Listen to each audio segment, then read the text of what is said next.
साथियों नमस्ते। मैं हूँ ज्ञानेश वाकुड़कर। खबर दस्तक में आज हम एक बहुत ही गंभीर विषय पे बात करेंगे। जैसे आपने सुना होगा कि लोकसभा के चुनाव के समय मोदी जी ने जिस तरीके का प्रचार किया था, वो देखकर सब दंग रह गए थे, हैरान रह गए थे। उन्होंने बोला कि अगर ये इंडिया आघाड़ी वाले आएंगे या कांग्रेस वाले, स्पेशली उनका कहना ये था कि भाई ये कांग्रेस प्रणीत जो आघाड़ी है, गठबंधन है, वो अगर सत्ता में आ जाते हैं तो आपकी साइकिल चुरा के ले जाएंगे, भैंस चुरा के ले जाएंगे, भैंस उठा के ले जाएंगे, मंगलसूत्र छीन लेंगे। इतनी घटिया तरीके से उन्होंने प्रचार किया था कि शायद कोई टपोरी भी इस तरह की लैंग्वेज इस्तेमाल ना करेगा। लेकिन मोदी जी है, मोदी जी वो तो क्या है, अवतारी पुरुष है, वो कुछ भी बोल सकते हैं, कुछ भी कह सकते हैं और वो जो कहेंगे वही सही।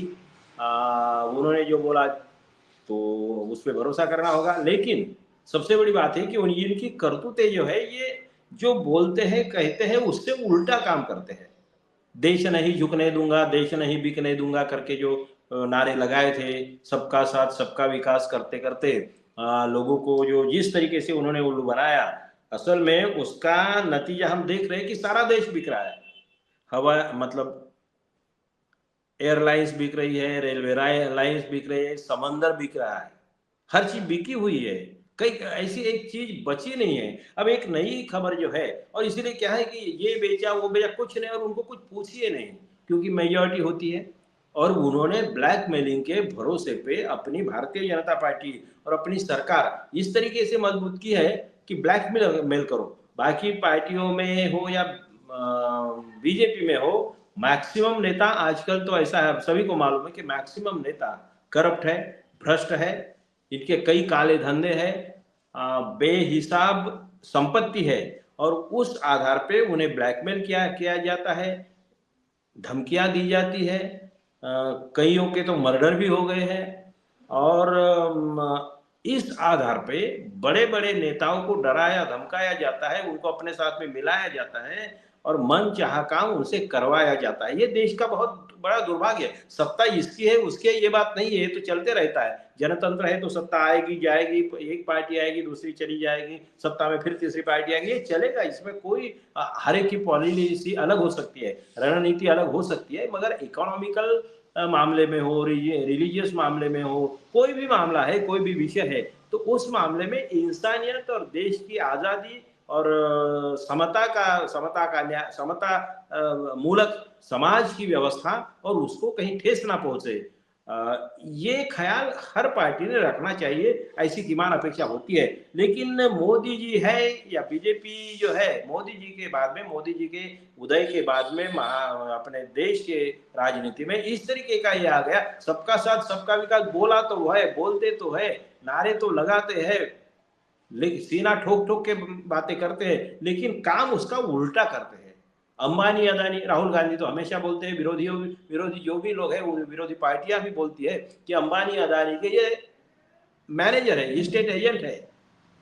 ये हर देश में जाते हैं, जिस देश में जाते हैं वहां पे अदानी को कोई ना कोई डील उनके के साथ करवा देते हैं, उनको कोई ना कोई ठेका दिलवा देते हैं। तो इसका मतलब सीधा सीधा ये है कि मोदी जी अदानी के स्लीपिंग पार्टनर है, अंबानी के स्लीपिंग पार्टनर है, इसमें कोई शक नहीं। क्योंकि कोई भी आदमी ऐसा क्या क्या पड़ी है उसको, वो देश की इज्जत नहीं करता है, देश की इज्जत का ख्याल नहीं करता, खुद की इज्जत का ख्याल नहीं करता, पार्टी की इज्जत का ख्याल नहीं करता, किसी पार्टी के अपने पार्टी के बड़े नेता का कोई ख्याल नहीं, लिहाज नहीं करता, और वो बिका जाता है, बिक रहा है हर हर देश में। जहाँ कोई प्रोटोकॉल नहीं, कुछ नहीं, कुछ भी करते हैं, कहीं भी जाते हैं, कैसे भी जाते हैं और सौदा करवा लेते हैं किसी भी अभी। और वो इतना लेवल गिरा हुआ इनका कि वो चुनाव जीतने के लिए, उसमें घोटाले करने के लिए कुछ भी करते हैं, कुछ भी करते हैं। अभी अभी तो उन्होंने क्या बोले, कॉलेज का भूमि पूजन किया, कॉलेज का, एक देश का प्रधानमंत्री। यूनिवर्सिटी का अगर उद्घाटन है तो ठीक है, या भूमि पूजन है तो भी ठीक है, एक आध बार समझ लेंगे, मगर एक कॉलेज का भूमि पूजन किया दिल्ली में चुनाव है ना। तो इसीलिए कहने का मतलब ये छोड़ दीजिए, लेकिन मेन बात ये है कि ये जो अंबानी अदानी, इन दो महापुरुषों को सारा देश बेचने का निर्णय एक तरीके से मोदी जी ने किया हुआ है। और उनका क्या लेना देना है, उनकी क्या पार्टनरशिप है, उनके क्या रिश्ते हैं, ये तो पता नहीं, मगर विदेशों में भी धन बढ़ रहा है। अब अदानी के खिलाफ क्या क्या चल रहा है, अब वो जेल में जाने की नौबत आ रही है उनके ऊपर, वो 3-3 मामले चल रहे हैं, ये बातें अलग है। लेकिन मैं एक बात बताना चाहूंगा कि मुंबई में एक मुंबई मतलब नई मुंबई है, और उसी को लगे मुंबई ट्रांस हार्बर लिंक और नवी मुंबई एयरपोर्ट के बाजू में, ये बहुत बड़ा प्रोजेक्ट है।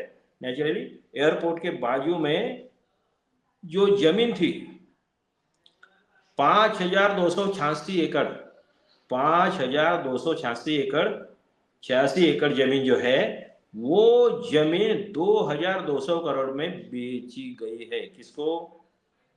मुकेश अंबानी को, रिलायंस इंडस्ट्रीज लिमिटेड को महाराष्ट्र गवर्नमेंट ने दे दी है। ये सरकार आ गई, ये जमीन उनको मिल गई। देखिए, सोचिए ये कितने, और इसकी कीमत क्या है, ये कौड़ी के दाम बेची हुई है। कितने 100 गुना ज्यादा कीमत होगी इसकी, क्योंकि नागपुर जैसे शहर के आजू बाजू में भी देखे तो करोड़ों, 2 करोड़, 3 करोड़, 4 करोड़ एकड़ के कम मिलती नहीं। नागपुर के यानी मतलब 5-6 किलोमीटर, 10 किलोमीटर के आगे ये नागपुर को लगी हुई तो मिलेगी ना 2 करोड़ में, 3 करोड़ में। ये जो जमीन है मुंबई एयरपोर्ट जैसे या मुंबई ट्रांस हार्बर लिंक जैसे एरिया में मतलब जो 5,286 एकड़ जमीन और 2,200 करोड़ में 40 लाख एकड़ भी नहीं पड़ती है, 40 लाख रुपए एकड़ भी रेट नहीं बनता है। तो ये कहां से हो गया, कैसे हो गया? अब इन लोगों ने क्या कर दिया, आप लोग देखते रहिए। ये बहुत एक छोटी सी बात बताई, ये तो एक सैंपल है। बात ऐसी है कि इन्होंने सब कुछ बेचा है, पहले ही बोला है, और हम चुपचाप बैठे रहते हैं।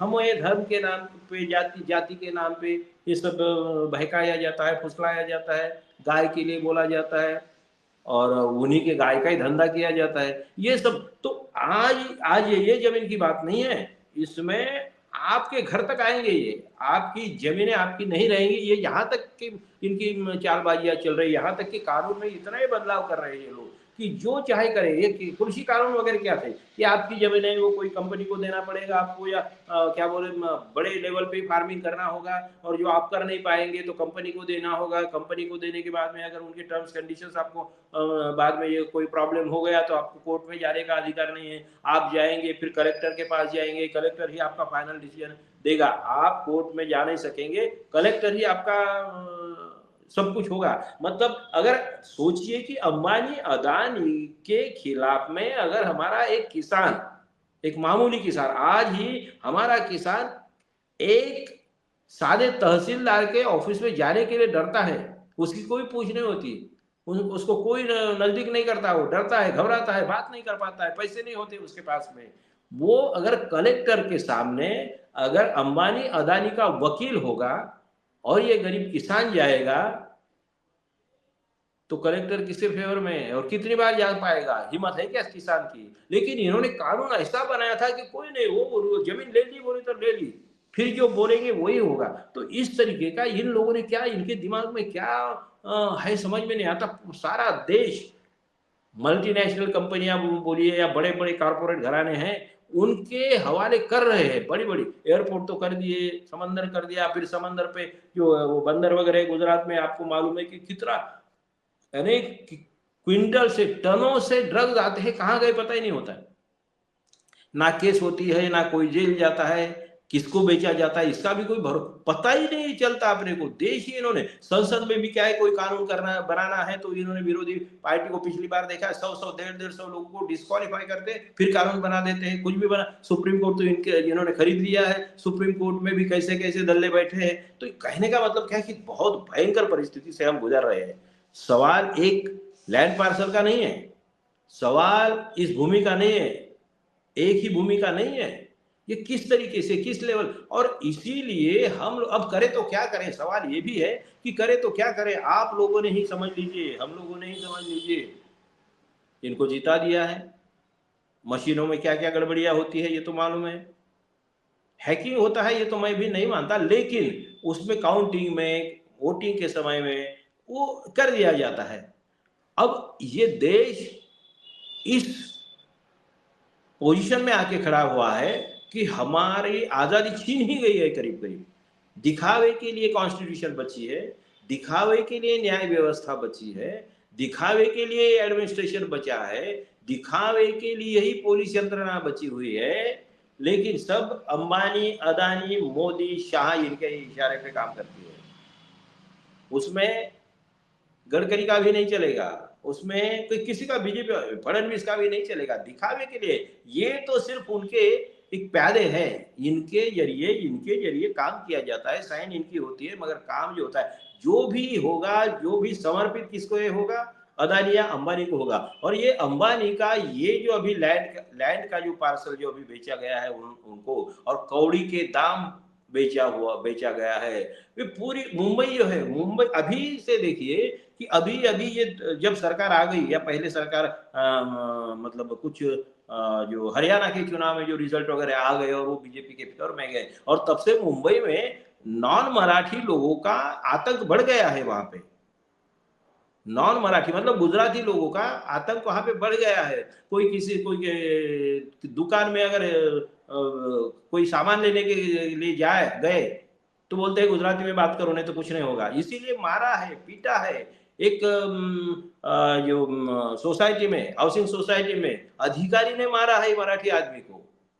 अभी अभी बात हुई कि सब्जी वगैरह करने के लिए नहीं, बोले मराठी में बात नहीं करना, मराठी में बात ही करनी नहीं है। जिस मुंबई में मराठी के लिए आंदोलन चला, मुंबई महाराष्ट्र की होनी चाहिए, इसके लिए 105 लोगों ने शहादत दी, वो मुंबई पे अब गुजरातियों का कब्जा हो गया है।